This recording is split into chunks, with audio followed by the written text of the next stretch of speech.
آج کی کہانی بنگلہ دیش سے ہے۔ وہ بہن بتاتی ہیں کہ میرا نام روزینہ ہے۔ میری شادی کے فوراً بعد ہی میرے شوہر پر بچہ پیدا کرنے کا جنون سوار تھا۔ اسے کسی بھی قیمت پر بچہ چاہیے تھا۔ اس نے کہا ہمارا بچہ ہماری محبت کی علامت ہوگا۔ میں کچھ ہی مہینوں میں حاملہ ہو گئی اور ہم اپنے پہلے بچے کی زندگی کے متعلق منصوبہ بنانے لگے۔ ابھی میرے حمل کو 3 ماہ ہی ہوئے تھے کہ میری ساس مجھے دیکھنے آئی۔ ہم سب بہت خوش تھے اور میری ساس نے کہا مجھے ایک خوبصورت پوتا ملنا ہے۔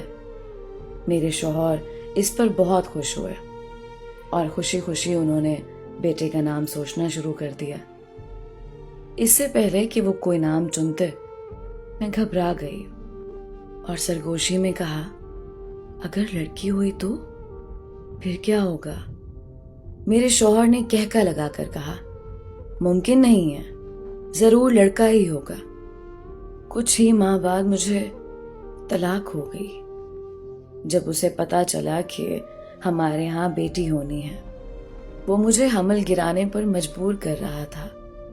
مجھے اپنی بیٹی اور اپنے شوہر میں سے کسی ایک کا انتخاب کرنا تھا، تو میں نے اپنی بیٹی کو چن لیا اور شوہر سے علیحدگی اختیار کر لی۔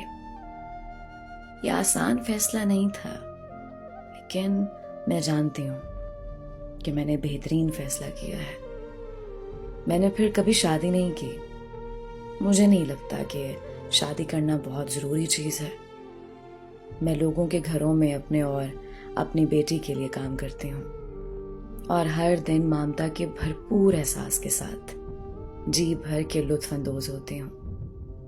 میرا یقین ہے کہ ہر ماں کو اپنے بچوں سے غیر مشروط محبت ہو جاتی ہے اور ہونی بھی چاہیے۔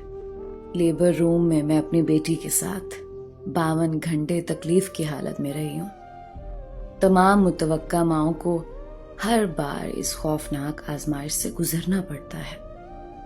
مجھے نہیں لگتا کہ ضرورت پڑنے پر کوئی بھی ماں اپنی اولاد کو بچانے کے لیے خود کو کسی چلتی ریل گاڑی کے آگے پھینک دینے سے بھی دریغ کرتی ہوگی۔